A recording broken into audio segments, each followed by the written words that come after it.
Howdy, howdy, this is Mr. Potter. The free response questions for AP exams like calculus and computer science are very easy to find. You can find them on the College Board websites. Finding good multiple choice questions is a little bit more difficult.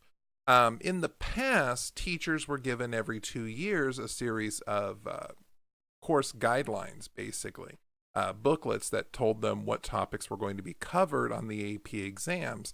And teachers would often use these books as sources for multiple choice questions.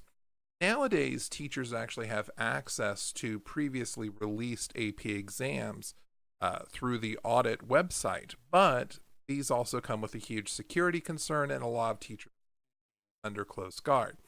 So the question is, what can students do to get questions that are basically AP type questions, but aren't going to break the security of having access to the previously released questions? And the answer is what used to be called the Acorn series of books. These books used to come out every 2 years.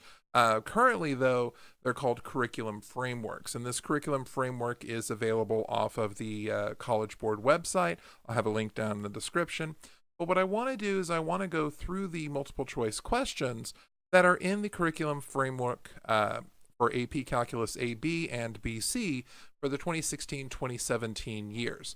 Now, it seems like 2016-2017 is a while ago, but keep in mind that this is the latest version of the book, and so these questions are still extremely pertinent. So without further ado, here we go. So the first question we have is a limit problem. The limit as x approaches pi of cosine of x plus sine of 2x plus 1 over x squared minus pi squared. And of course, your first instinct whenever you see a limit is to try and evaluate it at the limit point. See if you can substitute pi in. Of course, cosine of pi is 1. Sine of 2 pi is 0. And 1, of course, is 1. So the numerator ends up being, cosine of pi is negative 1. So the numerator ends up being 0. For the denominator, I have x squared minus pi squared, which is 0. And this is what we call an indeterminate. And in problems like this, we have to use a rule called L'Hopital's rule. And the idea behind L'Hopital's rule is that I'm going to take the derivative of the numerator, the derivative of the denominator, and then try and reevaluate that limit. So my answer is going to be the limit as x approaches pi of the derivative of the numerator. So the derivative of cosine of x is negative sine x.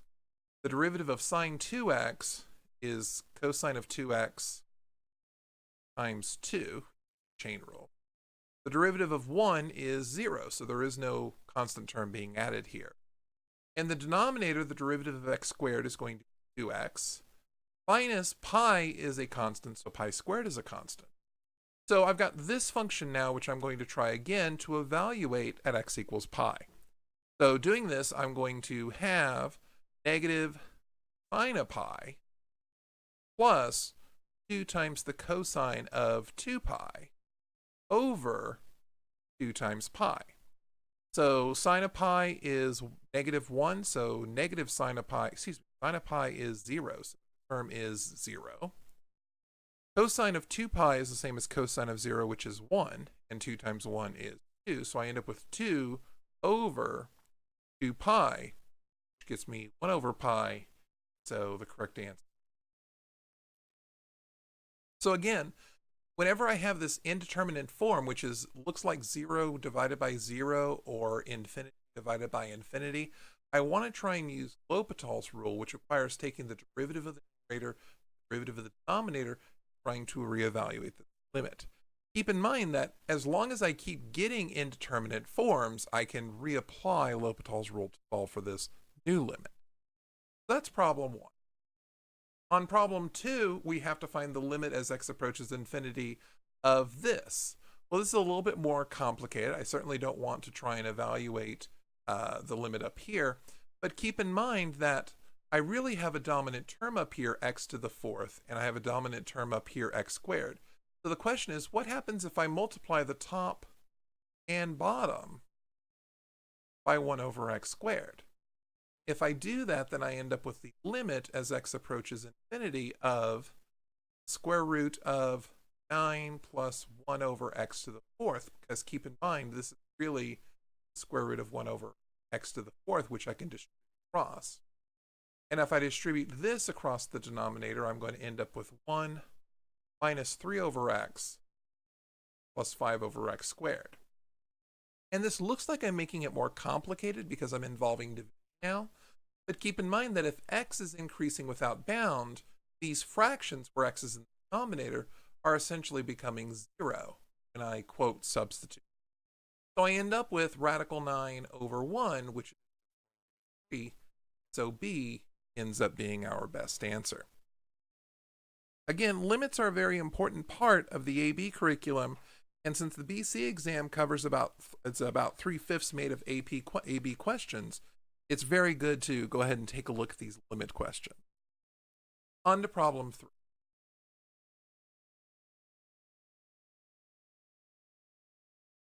Problem 3 says the graph of the piecewise defined function f is shown in the figure above. The graph is a vertical tangent line at x equals -2 and horizontal tangent lines at x equals -3 and x equals -1. What are all the values of x between -4 and 3 at which f is continuous but not differentiable? And keep in mind, when we're talking about continuous but not differentiable, we're talking about a place where the function's derivative does not exist. The slope does not exist. There's really 3 situations in a graph where the slope would not exist. Any place that we have a vertical tangent line, any place where we have a corner, or any place where we have a cusp. Keep in mind, a vertical tangent line is going to be a tangent line that looks like this. That's undefined slope. A corner is any place where the slope changes but not continuously changes, which means we're going to have a problem at this corner point. And a cusp is the same thing, only with curved lines. Well, looking at the graph, they specifically state that we have a vertical tangent line at x equals -2. So x equals -2 is going to be one of my problem places. You can see the vertical tangent line. And I see that I have a corner here. So I know that at x equals 1, I'm going to have a problem as well. Keep in mind, I don't have a problem here because it's not continuous. And if I'm not continuous, then I certainly can't be differentiable. They're asking, where is f continuous? And x equals 0 is not one of them. So because x equals -2 and x equals 1 have to show up in the solution, the correct answer is going to be choice C. So being able to look at a graph and figure out where continuity occurs, where differentiability occurs, those are going to be very important concepts. On to problem 4. Problem 4 says an ice sculpture in the form of a sphere melts in such a way that it maintains its spherical shape. The volume of the sphere is decreasing at a constant rate of 2 pi cubic meters per hour. That's the volume of the sphere decreasing, so that really is dV dt, which is -2 pi cubic meters per hour. At what rate in square meters per hour is the surface area decreasing at the moment when the radius is 5 meters? So I'm looking for the change in surface area with respect to time when r is 5.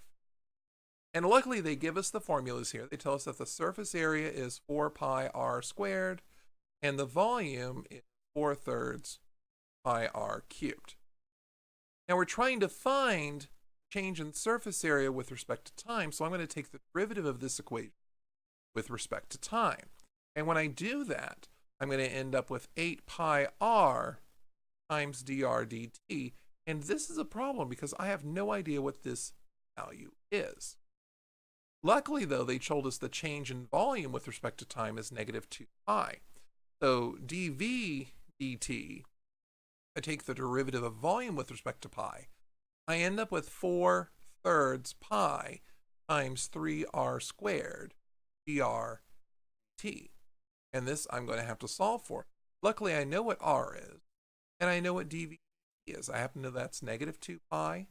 And over here, I'm going to have 4, my 3 divide out, 4 times pi times r squared dr. And when I divide out everything, I find out that dr dt, for my purposes, is going to be 50th. This is great because now I know what r is and I know what drdt is, so I can find out what the change in surface area is with respect to time. So I end up with 8 pi times 5 times the change in my radius, which is -1/50th. Negative sign, negative. So I end up with negative 40 pi over 50, which is -4 pi. Now I'm looking at this and I see this answer up here, but I also see the question is asking at what rate is the surface area decreasing? So I already know that it's negative, and this is the rate at which it is decreasing, the 4/5 pi. So that's what we do for problem number 4. This idea of related rates is intimately combined with the idea of the chain rule. So we often have to use the chain rule to find rates of change between related objects. So this is problem 4. Moving on to problem 5, we're given a slope field, and they want to know what the following differential equation is. So if I take a look at this graph, I notice a couple of things. One, I happen to notice that everywhere on this line, I have a derivative equal to 0. I have horizontal tangent lines. So wherever y equals some number, I'm going to have horizontal tangent lines, and this number happens to be a negative number. So I could really think of y plus something has to be equal to 0. I'm using a 1 here because it's going down. I mean, it could be a 2, it could be a 4, it could be any number really, but you'll see why I chose a 1 in just a moment. The other thing I notice is that on the y-axis, I notice that all of these slopes are 0. In other words, x equals 0 is going to make my slope 0 as well. So in other words, my derivative is going to have to be x times y plus something. I need a differential equation that's going to be some type of form like this in order to fulfill this slope field. So in other words, I've really got xy plus some number times x. And I notice that choice A looks really good. Choice B, not so much, because I've got xy plus y. So this is really y times x plus 1, which would be great if I was seeing the horizontal lines here and the other horizontal lines on this axis. Unfortunately, that's not what I'm seeing. If I take a look at C, where I have dy over dx equals y plus 1, that only accounts for these lines. They don't account for the lines on the on the y-axis. And finally here, this one where I've got x plus 1 squared, that would only account for horizontal tangent lines that were actually on a parabola type shape. That's not going to help me here. So choice A is the best answer. Understanding how to interpret a slope field and how to generate a slope field is very important. We often see problems where we have to generate a slope field in the free response. The multiple choice are going to be a little bit more straightforward, where we often have to use a slope field to find a differential equation that satisfies this. So that's problem 5. Moving on to problem 6, it says f of x equals 2x minus 2 for values of x less than 3, and 2x minus 4 for values of x greater than or equal to 3. And it says, let f be the piecewise linear function defined above. Which of the following statements are true? And so I see a limit as h approaches 0 from the left, a limit as h approaches 0 from the right, and I see f prime of 3 equals 2. One of these is going to cause me problems, and that's this one right here. And the reason that's going to cause problems is that at x equals 3, this is not a continuous function. So if it's not continuous, it can't be differentiable. I know this because if I try and evaluate 3 into this expression, I get 4. And if I evaluate 3 for this expression, I end up with 2. So that's going to cause some problems. It can't be 3, which means we can eliminate that choice. Looking at the rest of these, I notice that these are the definition of the derivatives. And this is the definition of the derivative for h approaches 0 from the plus. This is going to be for the right side. That's going to be for this bottom definition. And I notice that the derivative here is 2, which looks good. This looks like a really good place. 2 looks like a really good one. So I can eliminate A. The problem is if I say h approaches 0 from the left, that really doesn't make much sense in the context of this problem. And so choice B ends up being the correct answer. Understanding the definition of a derivative as well as when a function is continuous versus when it's differentiable is a really important calculus concept. So that's problem 6. Moving on to problem 7. We have f of x equals the integral from 1 to x cubed of 1 over 1 plus ln of t d. So what's really happening here is that t is going from 1 to x cubed. So if t is x cubed, then dt, my differential, is going to be 3x squared, x. So I'm really going to have to be using this relationship here. I'm looking for the derivative of an integral, which according to the fundamental theorem of calculus is just going to be this function by itself. But keep in mind that t is x cubed, dt is really 3x squared dx. And so I want to evaluate 1 over 1 plus ln of 2 cubed times 3 times squared.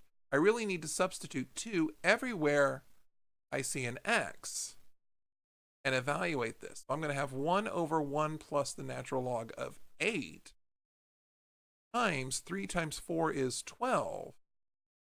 And that ends up being choice D.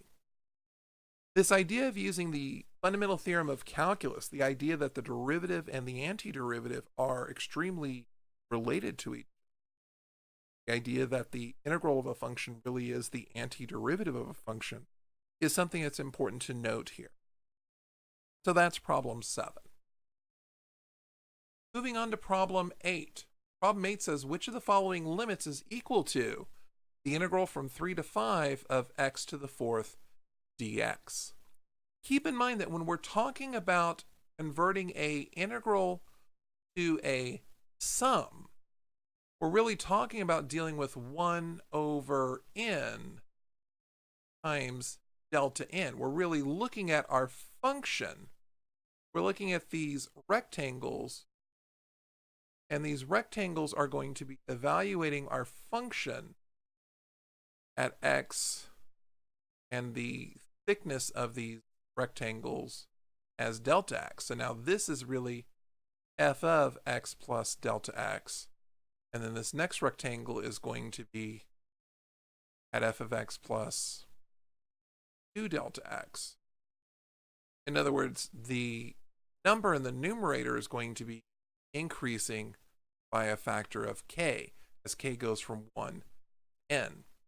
This delta n, though, is really only supposed to go for 1 unit.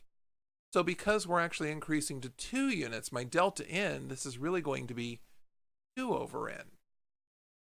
So what happens is I'm taking a look at 3 plus 2k over n, the 4th, because I'm integrating this to the 4th power.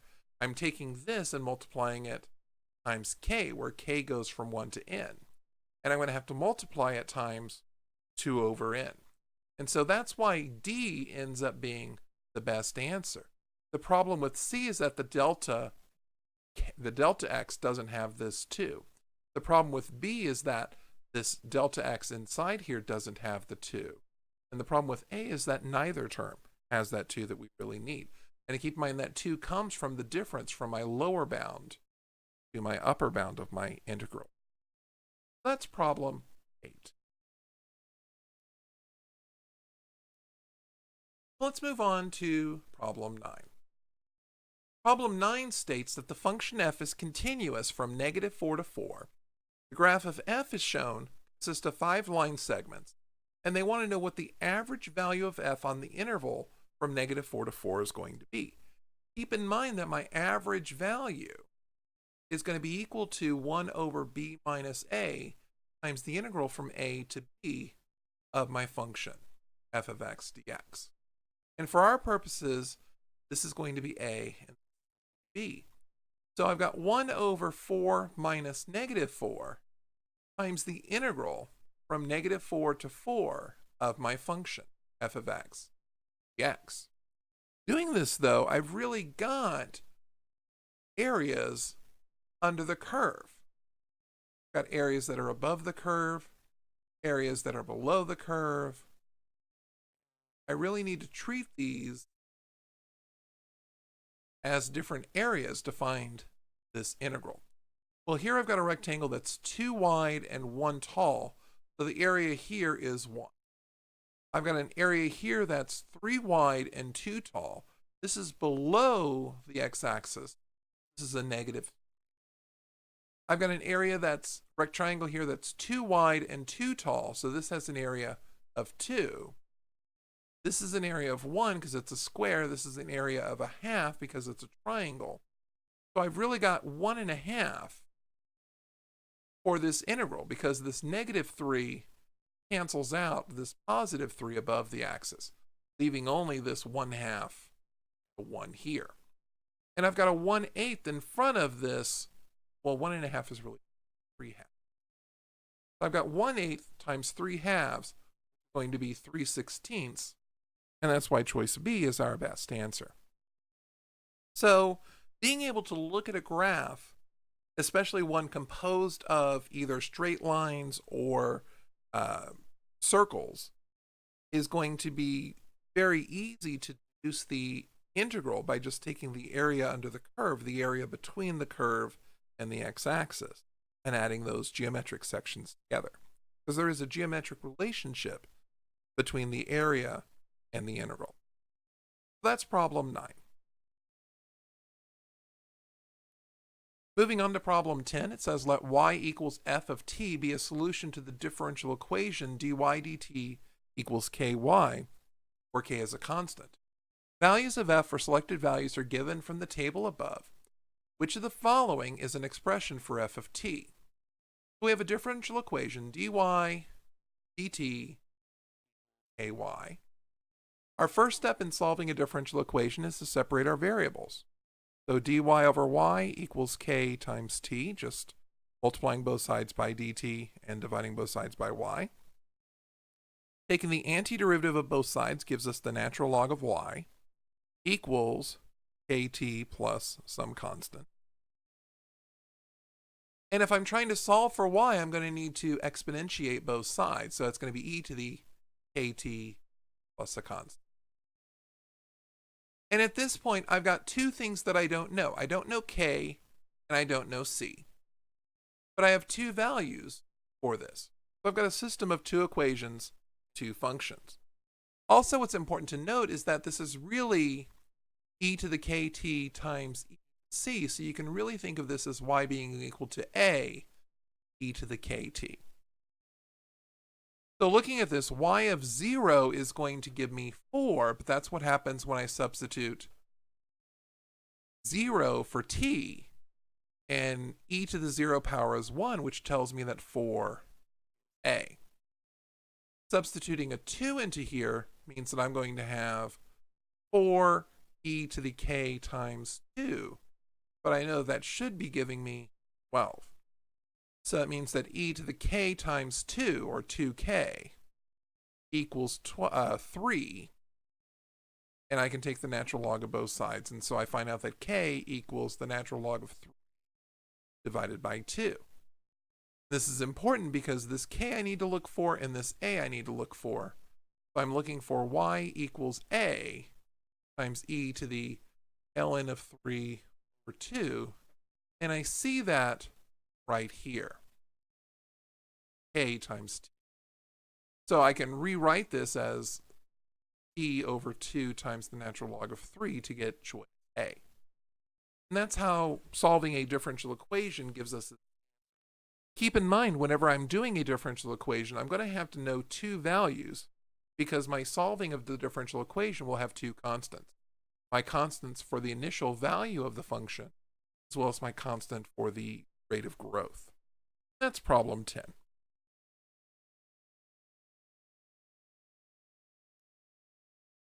Moving on to problem 11. On problem 11, we're given a graph here, and this graph is the graph of f prime. So they want to know which of the following could be the graph of f, and I'm noticing something happens at 1, something happens at 5. I know that for 0 to 1, f prime is less than 0, which means we have to be from 1 to 5, I know that f prime is greater than or equal to 0. That means that we need to be increasing, or at least not decreasing. And from 5 to 6, I notice that f prime is less than 0, so we're decreasing again. That means that we can eliminate some of these choices. I can eliminate choice B because I notice that my graph is decreasing here. I notice my graph is increasing here, and that's behavior that I don't expect. Similarly, I notice here my constant growth here, this is no slope, zero slope, which it should be negative. It shouldn't be. So I'm left between these two choices. But the other thing I notice is that my derivative is continuous. And that means that my function must be continuous as well. And if my function is continuous, that means choice A has to win out over choice C. I have to have this relationship between differentiability and continuity. And just because my derivative is continuous, that means my function must therefore be continuous as well. That's why choice 11 is choice A.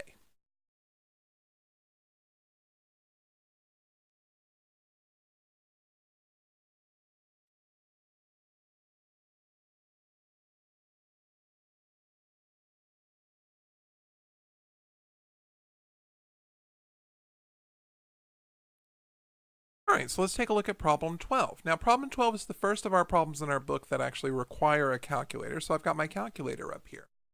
It says the derivative of a function f is given by f prime of x equals sine x power minus cosine x minus 1 for 0 less than x less than 9.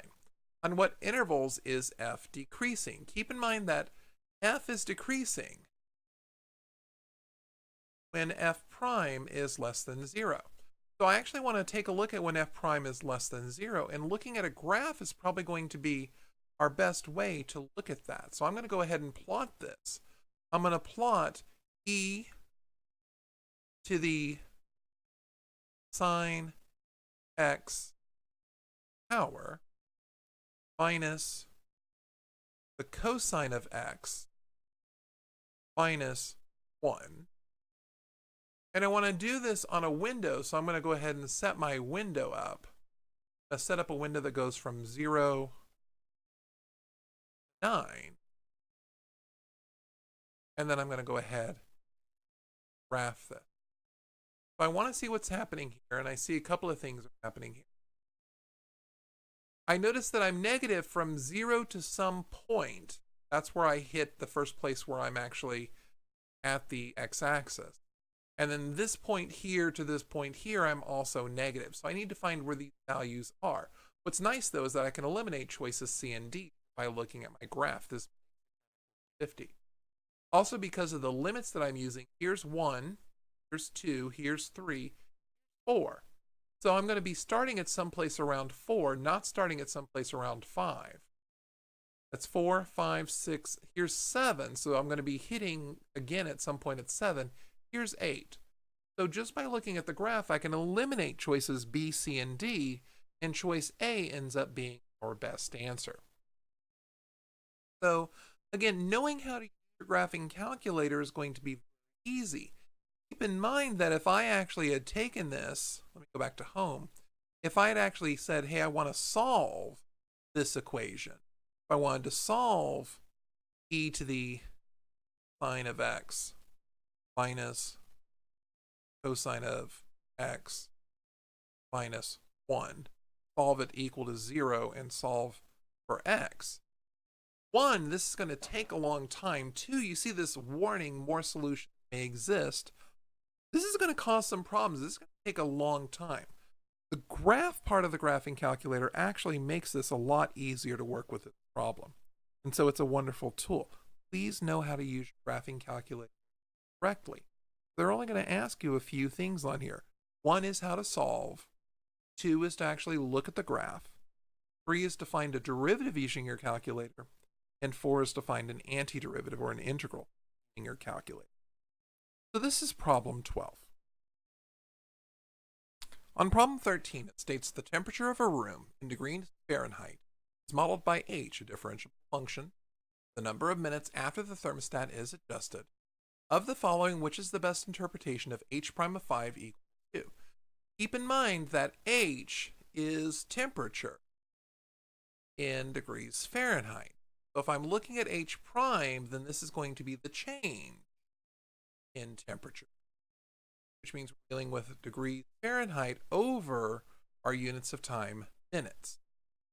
So I need to make sure that whatever solution that I'm looking at deals with h prime being a change in temperature. H prime is going to have to be change in temperature over time. So choice A says the temperature of the room is 2 degrees Fahrenheit, 5 minutes after the thermometer is adjusted. So here my time is 5, but this is actually the rate of change. This is actually 2 degrees Fahrenheit per minute. Bad answer. B says the temperature of the room increases by 2 degrees Fahrenheit during the first 5 minutes after the thermostat is adjusted. That's not quite true. This is not over a time. This is not an average rate of change. The derivative is an instantaneous rate of change. That's why choice B is a bad answer. Choice C says the temperature of the room is increasing at a constant rate of 2/5 degree Fahrenheit per minute. That just doesn't make sense. We're not going to divide these numbers out. I think what they're trying to make you think is that you're taking the temperature divided by time, but that's not the way that derivatives work. Choice C is a bad answer. Hopefully D works. D says the temperature of the room is increasing at a rate of 2 degrees Fahrenheit per minute. That's good. I see this 2 degrees Fahrenheit per minute, 5 minutes after the thermostat is adjusted. In other words, where T equals 5. D is our best answer, so you should choose. That's problem 13.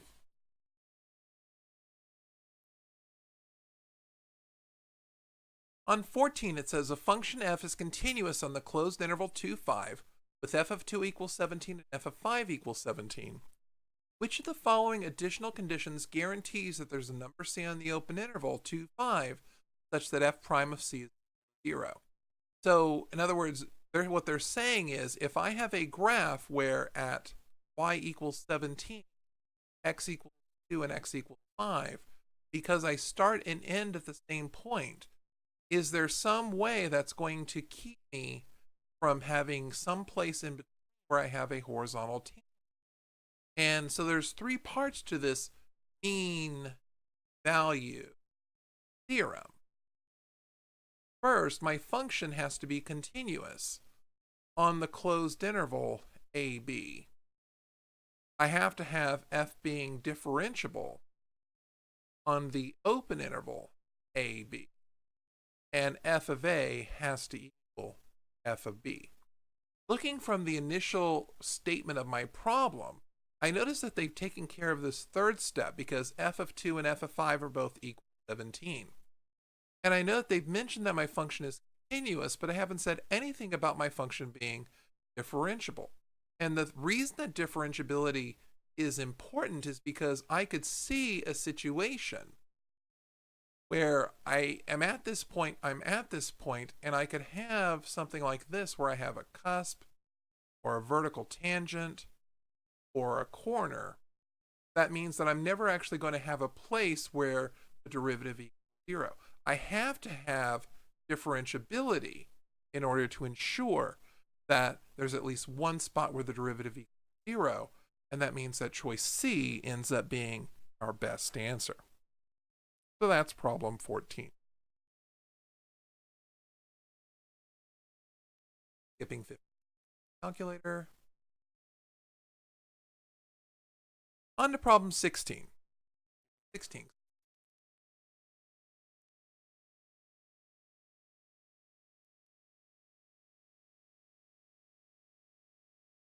Now, this second set of problems is the set of problems where These are exclusively BC content.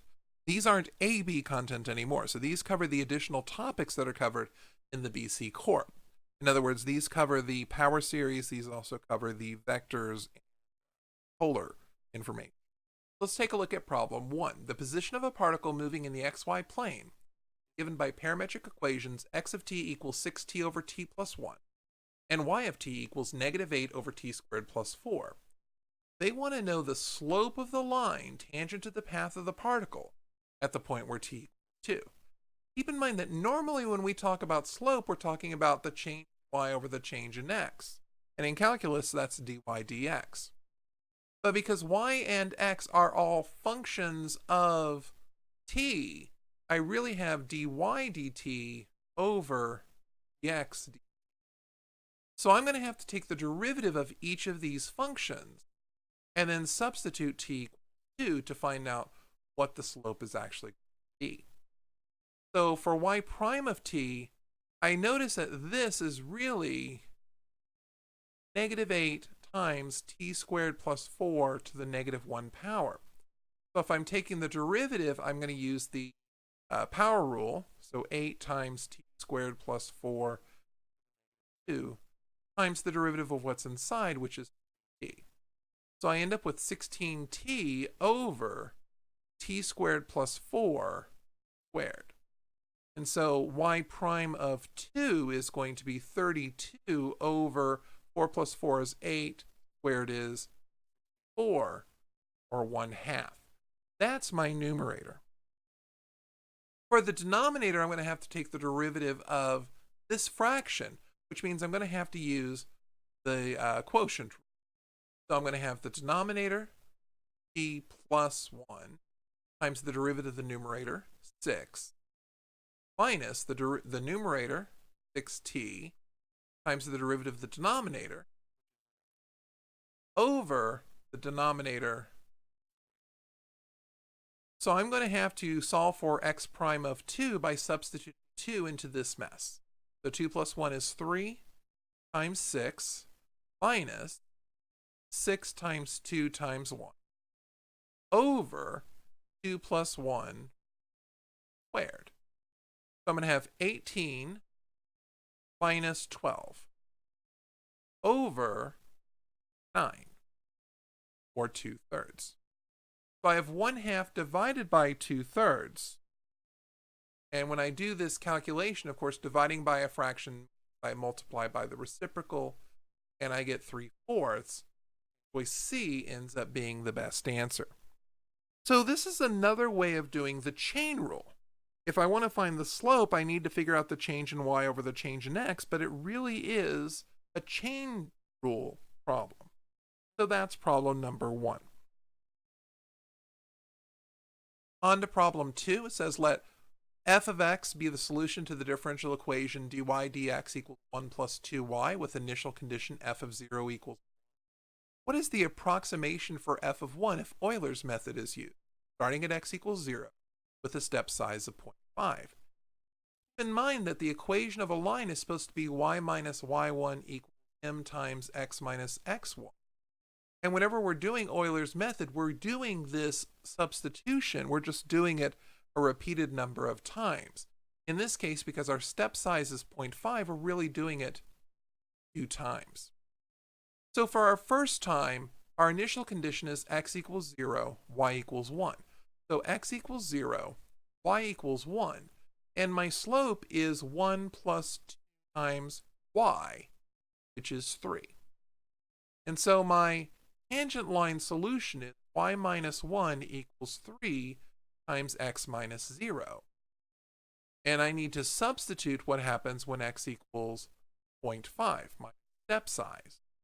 So if x is 0.5, I'm going to have 3 times 0.5, which is 1.5, plus 1, which is 2.5. And if x is 0.5, y is 2.5, my slope is going to be 1 plus 2 times 2.5, which ends up being 6. So now what I've got is my y minus 2.5 equals 6 times x minus 0.5. Again, just using the tangent line equation, but I'm using it twice in a row. That's what Euler's method requires us to do. So now I want to know my next step size means that x equals 1, which is what I'm trying to evaluate. So y is going to be equal to 6 times 1 minus 0.5, which is 0.5, plus 2.5 when I move this term over. That's going to give me 3 plus 2.5, which is 5.5. That's why choice D ends up being our best answer. Again, Euler's method sounds horrible. It sounds frustrating. It sounds difficult. But it is a very good way of solving a differential equation by using successive tangent lines. So if you know how to do a tangent line, you'll just have to do it twice. They very rarely ask for more than 2 steps. So understanding how differential equations and tangent lines work is how to actually solve these Euler problems. This is problem 2. On to problem 3, it says, for what value of k, if any, is the integral from 0 to infinity of kx e to the negative 2x dx equal to 1? And this involves 2 different things that we have to do. One, of course, is any integral that involves infinity is going to be what we call an improper. Okay, on to problem 15. A rain barrel collects water off the roof of a house during the 3 hours of heavy rainfall. The height of the water in the barrel increases at the rate of r of t equals 4t cubed e to the negative 1.5 t feet per hour, where t is the time in hours since the rain began. At time t equals 1 hour, the height of the water is 0.75 foot. What is the height of the water in the barrel after t equals 2 hours? So they're asking for the height, and they're giving us a rate, which they want us to find the integral of this. And I know that the integral from 1 to 2 of r of t dt is going to equal the height at 2 minus the height at 1. So to find the height at 2, I'm going to have to take the height at 1 and add the integral from 1 to 2 of r of t. So I'm going to have to take this value, which I know is 0.75 foot, and add this integral. So I'm going to take 0.75 plus, and I'm going to have to find the integral of this function. So this function is 4t cubed e to the 4t cubed times e negative 1.5 t. And I'm going to integrate this with respect to t from 1. So when I evaluate this, 2.1119, that's why choice D is the best answer. Remember, as we said earlier, they're only going to expect you to do 4 things with the calculator. You're going to be able to graph, solve, find a derivative, or find an integral. That's what we ended up doing on problem. And on to problem 16. It says a race car is traveling on a straight track at a velocity of 80 meters per second when the brakes are applied at time t equals 0. From time t equals 0 to the moment the race car stops, that's going to be important. The acceleration of the race car is given by a of t equals negative 6t squared minus t meters per second per second. During this time period, how far does the race car travel? Now, if I'm looking for how far, I'm talking about displacement, and my displacement is going to equal the integral of my velocity from t equals 0 to some other time which we don't know yet. But velocity is going to be something that's very easy to find. Velocity should just be the antiderivative of acceleration.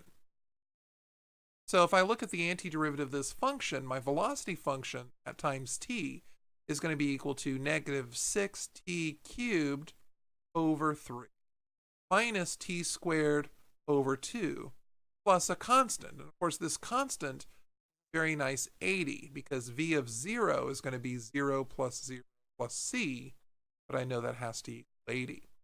So my velocity at times t is going to be negative 6t cubed over 3 minus t squared over 2 plus 80.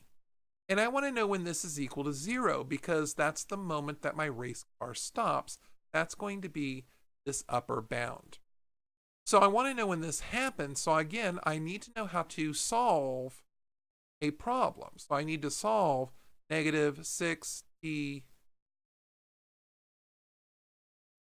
cubed divided by minus squared divided by 2 plus 80. I want to know when it's equal to 0, and I want to solve for t. And I find out that happens at equals 3.386. So I'm going to need to integrate with respect to t, my velocity. So again, I'm going to take my integral, and I'm going to integrate my velocity equation, negative 6t cubed divided by 3 minus squared 2 plus 80. I'm going to integrate with respect to t from 0 to that value.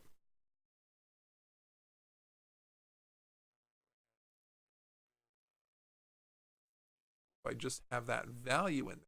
And again, you know, it would be nice if I did just the 3 decimal places. I want to make sure I'm not going to run into any problems, so I'm actually copying the whole answer. And I get 198.766. So that's problem 16.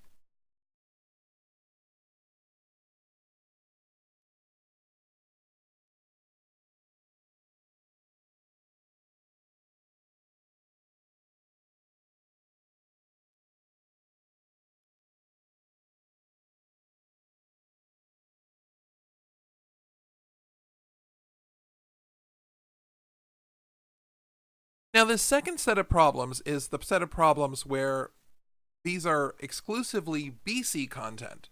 These aren't AB content anymore. So these cover the additional topics that are covered in the BC core. In other words, these cover the power series. These also cover the vectors and polar information. Let's take a look at problem 1. The position of a particle moving in the xy plane, given by parametric equations x of t equals 6t over t plus 1, and y of t equals negative 8 over t squared plus 4. They want to know the slope of the line tangent to the path of the particle at the point where t equals 2. Keep in mind that normally when we talk about slope, we're talking about the change in y over the change in x. And in calculus, that's dy dx. But because y and x are all functions of t, I really have dy dt over dx dt. So I'm going to have to take the derivative of each of these functions and then substitute t equals 2 to find out what the slope is actually going to be. So for y prime of t, I notice that this is really negative 8 times t squared plus 4 to the negative 1 power. So if I'm taking the derivative, I'm going to use the power rule. So 8 times t squared plus 4 2 times the derivative of what's inside, which is t. So I end up with 16t over t squared plus 4 squared. And so y prime of 2 is going to be 32 over 4 plus 4 is 8, squared is 4, or 1/2. That's my numerator. For the denominator, I'm going to have to take the derivative of this fraction, which means I'm going to have to use the quotient rule. So I'm going to have the denominator, t plus 1, times the derivative of the numerator, 6, minus the numerator, 6t, times the derivative of the denominator, over the denominator. So I'm going to have to solve for x prime of 2 by substituting 2 into this mess. So 2 plus 1 is 3 times 6 minus 6 times 2 times 1 over 2 plus 1 squared. So I'm going to have 18 minus 12 over 9, or 2/3. So I have 1/2 divided by 2/3. And when I do this calculation, of course, dividing by a fraction, I multiply by the reciprocal, and I get 3/4. choice C ends up being the best answer. So this is another way of doing the chain rule. If I want to find the slope, I need to figure out the change in y over the change in x, but it really is a chain rule problem. So that's problem number 1. On to problem 2. It says let f of x be the solution to the differential equation dy dx equals 1 plus 2y with initial condition f of 0 equals. What is the approximation for f of 1 if Euler's method is used, starting at x equals 0 with a step size of 0.5? Keep in mind that the equation of a line is supposed to be y minus y1 equals m times x minus x1. And whenever we're doing Euler's method, we're doing this substitution. We're just doing it a repeated number of times. In this case, because our step size is 0.5, we're really doing it 2 times. So for our first time, our initial condition is x equals 0, y equals 1. So x equals 0, y equals 1, and my slope is 1 plus 2 times y, which is 3. And so my tangent line solution is y minus 1 equals 3 times x minus 0. And I need to substitute what happens when x equals 0.5, my step size. So if x is 0.5, I'm going to have 3 times 0.5, which is 1.5, plus 1, which is 2.5. And if x is 0.5, y is 2.5, my slope is going to be 1 plus 2 times 2.5, which ends up being 6. So now what I've got is my y minus 2.5 equals 6 times x minus 0.5. Again, just using the tangent line equation, but I'm using it twice in a row. That's what Euler's method requires us to do. So now I want to know my next step size means that x equals 1, which is what I'm trying to evaluate. So y is going to be equal to 6 times 1 minus 0.5, which is 0.5, plus 2.5 when I move this term over. That's going to give me 3 plus 2.5, which is 5.5. That's why choice D ends up being our best answer. Again, Euler's method sounds horrible. It sounds frustrating. It sounds difficult. It is a very good way of solving a differential equation by using successive tangent lines. So if you know how to do a tangent line, you'll just have to do it twice. They very rarely ask for more than 2 steps. So understanding how differential equations and tangent lines work is how to actually solve these Euler problems. This is problem 2. On to problem 3, it says, for what value of k, if any, is the integral from 0 to infinity of kx e to the negative 2x dx equal to 1? And this involves 2 different things that we have to do. One, of course, is any integral that involves infinity is going to be what we call an improper integral. What I really need to do is I really need to treat this as a limit, as some value is without bound, and evaluate from integral from 0 to b of kx e to x. And I really want to know when is this equal to 1, in other words, what value of k that happen. And 2, because this is not a very nice integrand, I'm going to have to use integration by parts to solve this. Of course, what's nice about integration by parts is we can use something called tabular integration. Keep in mind that the idea of integration by parts is the integral of f dx, or f times dg is equal to f times g minus the integral of g df. F should be something that I can take the derivative of relatively easy.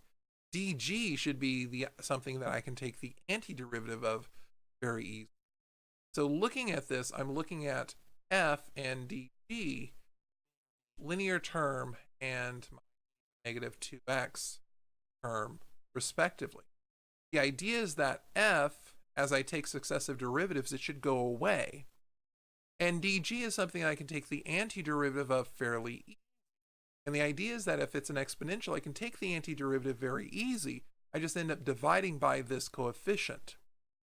So if I do it once, the derivative of x is 1, and the derivative of e to the negative 2x is going to be negative 1/2 negative 2x. And I want to keep doing this until the derivative of f actually becomes 0, in which case the antiderivative of negative 1/2 e to the 2x ends up being 1/4 to the negative 2x. And what I'm going to do is my answer is going to involve me multiplying these values at diagonal with the signs alternating. So this first sign is going to be positive for me, the second sign is going to be negative. So this antiderivative is going to be negative x over 2 x minus 1/4 e. That's the antiderivative of this part here. Of course, k is really just hanging around for the ride. I could actually factor the k completely outside of even limit. But I want to evaluate this from x equals 0 to x equals d, and then take a look at this up. Actually, I want to take a look at this for the limit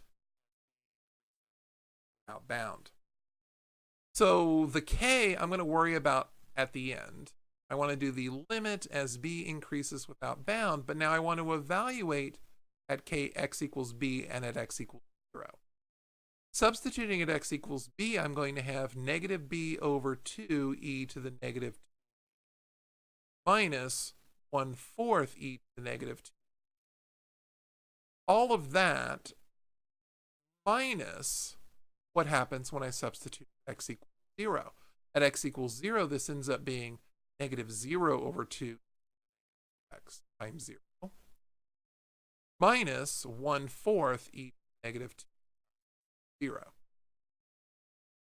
And some of this stuff comes out pretty nice, but I want to know, when is this equal to 1? So 0 times this 1 is going to be 0. This is 1, so I've got negative, negative, that's really just a 1/4. That's being added to whatever this limit ends up being. Of course, as b increases without bound, e to the negative 2b is going to go to 0, and it's going to go to 0 much faster than a linear term goes to infinity. I can see by L'Hopital's rule that the bottom is more heavy than the top is. So this limit right here actually just ends up being 0. And so I've got k times 0 plus 1/4, and I want to know, when is that equal to 1? And that happens when k equals 4. That's why k equals 4 ends up being the best answer. This is a very complicated problem, and it involves two very difficult scenarios. One, the idea of an improper integral, an integral where one of the limits is defined. And two, the idea that I have to use integration by parts to solve this. And I've always told my students that sometimes it's better to have a sacrificial multiple choice question, a multiple choice question that you're not going to spend 5 minutes working on when you only have about 2 minutes per question answering the multiple choice. So just keep that in mind, especially on the BC. So that's problem 3.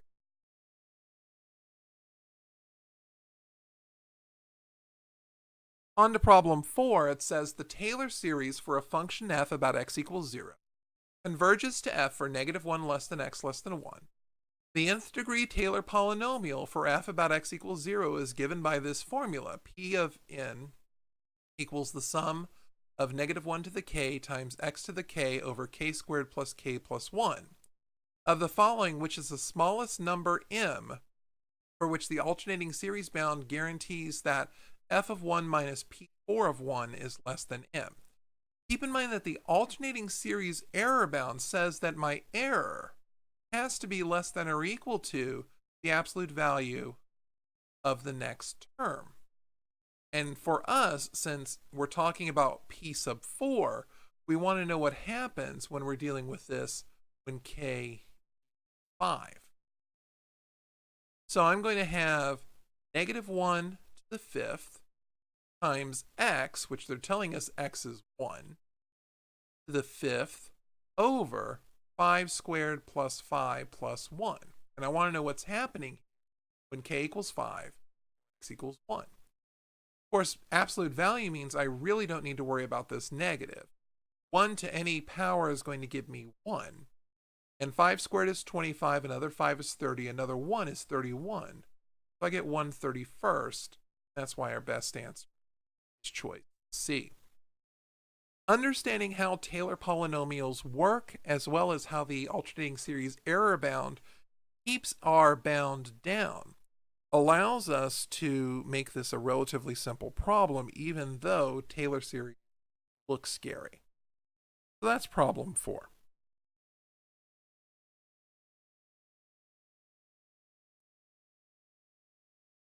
Moving on to problem 5, it says selected values of a function f and its first 3 derivatives are indicated in the table above. What is the third degree Taylor polynomial for f about x equals 1? Keep in mind, when we're talking about a Taylor polynomial, we're talking about the sum of the nth degree derivative at a times x minus a to the nth power over n factorial. So for us, I'm going to need to evaluate f at 1 times x minus 1 to the 0 over 0 factorial. I need to evaluate the derivative at 1 times x minus 1 to the first power over 1 factorial. I need the second derivative at 1 times x minus 1 squared over 2 factorial. And the third derivative at 1 times x minus 1 cubed over 3 factorial. Well, 0 factorial is 1, x minus 1 to the 0 is 1, and f of 1 is 3. So this ends up being, f of 1 is 2. So this is just 2. The derivative at 1 is negative 3. So this ends up being minus 3 times x minus 1 to the first over 1. The second derivative is also 3, so this is going to be 3 times x minus 1 squared over 2 factorial. The third derivative is negative 2 times x minus 1 cubed over 3 factorial, which is 6. So I end up with 2 minus 3 times x minus 1 plus 3 halves times x minus 1 squared minus 1/3 x minus 1 cubed. So choice B ends up being our best answer. They have choice C here because they're thinking a lot of people are going to forget this factorial and just have a 3 here instead of 3 factorial. They have this choice here because they think a lot of people are going to forget the denominator term completely. And they have this because they think a lot of people are going to forget the x minus a and just pretend like it's a Maclaurin series. So just be aware of the ways that they will try and trick you. Just know your stuff. You need to know your formulas, and they're important formulas. So that's problem 5. Moving on to problem 6, they say, which of the following statements about this series is true? And notice they're asking about convergence. They want to know about converging absolutely. They want to know about converging conditionally, or does the series diverge? So if I take a look at this, I've got the sum from n equals 1 to infinity. I've got negative 1 to the n over 1 plus root n. And I notice that this is alternating, which means if it satisfies the alternating series test, this is going to converge at least conditionally. So looking at this, I notice that the denominator is increasing. The denominator is increasing without bound, which means the terms are getting successively smaller and smaller. So I do have an alternating series. I do have the terms are getting successively smaller. And I do notice that the terms are all less than, say, 2. So this does converge by the alternating series test. So we converge by the alternating series test. So then the next question is, do we converge absolutely? In other words, does the sum from n equals 1 to infinity of the absolute value of these terms converge? Of course, the absolute value has the effect of getting rid of this numerator, so I really just have the sum from n equals 1 to infinity of 1 over 1 plus radical n. And here, I know that this is strictly greater than 1 over n, because radical n is going to give something always larger than n. So this is a divergent series. So by the limit comparison test, this also has to be a divergent series. So we do not converge absolutely. We do converge conditionally, but not absolutely. And that's why choice B ends up being the best answer. You need to know all of your series tests for when you're trying to prove if a series converges or diverges. And here we use two of them. I could have also used the p-test, because this is going to fail the p-test because here p equals 1/2. So it's not greater than 1, and that's going to cause a problem. So that's problem 6.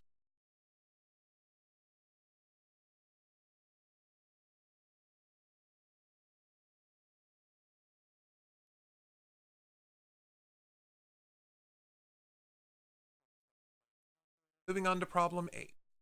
So on problem 8, it says for x is greater than 1, the continuous function g decreasing and positive. A portion of the graph of g is shown above. For n greater than or equal to 1, the nth term of the series is defined by a sub n equals g of n. If the integral from 1 to infinity of g of x converges to 8, which of the following could be true?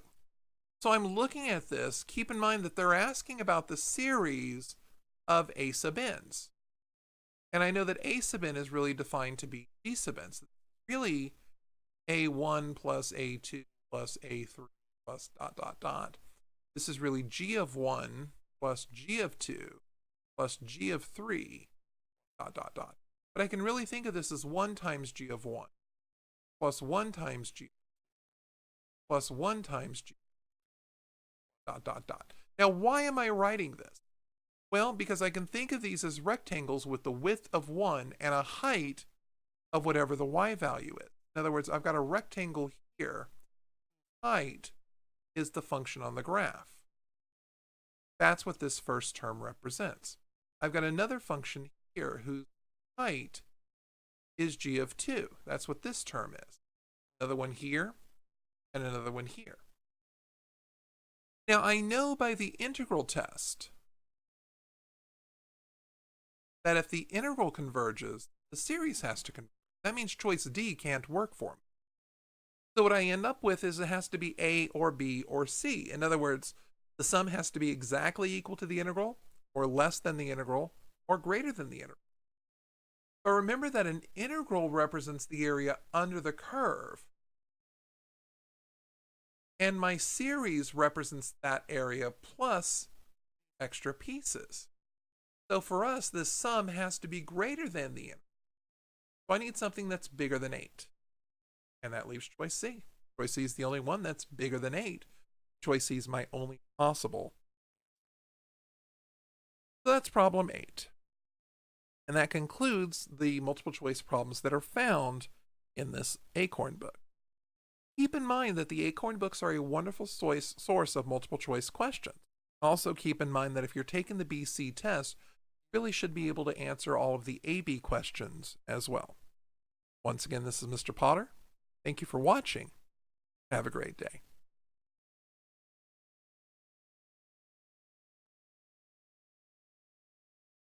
And on to problem 7.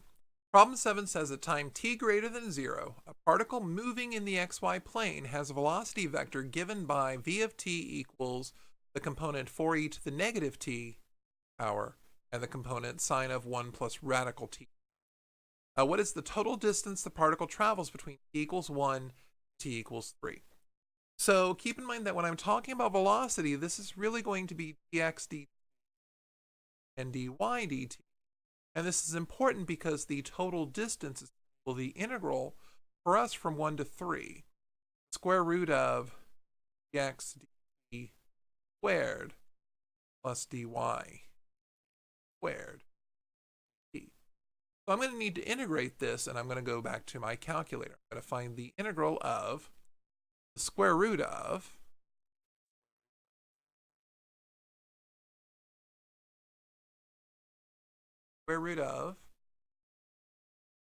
dx dt squared. So dx dt is 4 e the negative t. Close the exponential and square plus open sine of 1 plus square root.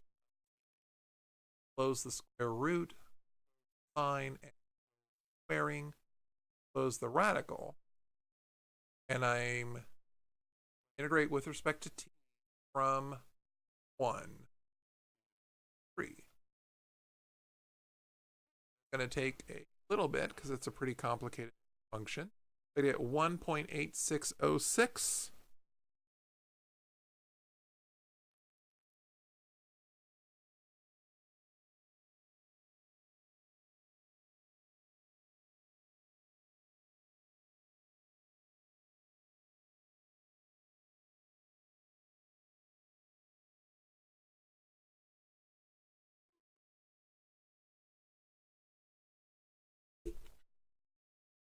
Moving on to problem 8. So on problem 8, it says for x is greater than 1, the continuous function g decreasing and positive. A portion of the graph of g is shown above. For n greater than or equal to 1, the nth term of the series is defined by a sub n equals g of n. If the integral from 1 to infinity of g of x converges to 8, which of the following could be true? So I'm looking at this. Keep in mind that they're asking about the series of a sub n's. And I know that a sub n is really defined to be g sub n. So really a1 plus a2 plus a3 plus dot dot dot. This is really g of 1 plus g of 2 plus g of 3 dot dot dot. But I can really think of this as 1 times g of 1 plus 1 times g plus 1 times g dot dot dot. Now why am I writing this?